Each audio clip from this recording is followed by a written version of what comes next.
A memorial service will be held this afternoon to commemorate the 8th anniversary of the death of former President Roh Moo-hyun. What makes this year's commemoration extra meaningful is that President Moon Jae-in, a longtime friend of the late president, will be there, this time as the nation's leader. For more, we connect to our Kim Min-ji on the phone. Min-ji, fill us in. Mark, last-minute preparations are taking place for the memorial service here in Bongha Village in Gyeongsangnam-do Province. It's the hometown of the late president, where he lived out of retirement after serving his term, and also where he was laid to rest. Now, there's about 2 hours left before the service takes place, but already it's packed with some people arriving here as early as yesterday.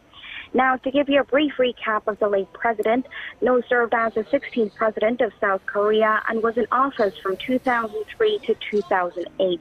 He's now remembered as a warm-hearted progressive leader who worked to improve the lives of the Korean people. But his life as president and post-presidency wasn't an easy one. He had sour relations with opposition parties over his progressive policies, and not long after he returned to his hometown, he was mired in a bribery scandal which tarnished his reputation, prompting him to take his own life.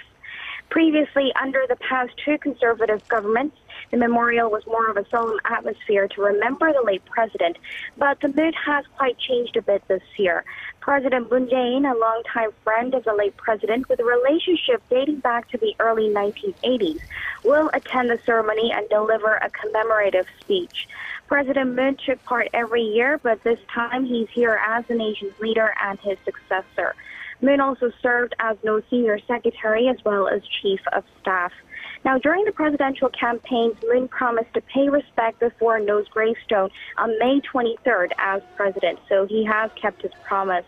The service will also be attended by family members, including former First Lady Kwon Yang-suk, as well as lawmakers from both the ruling and opposition parties. Back to you, Mark.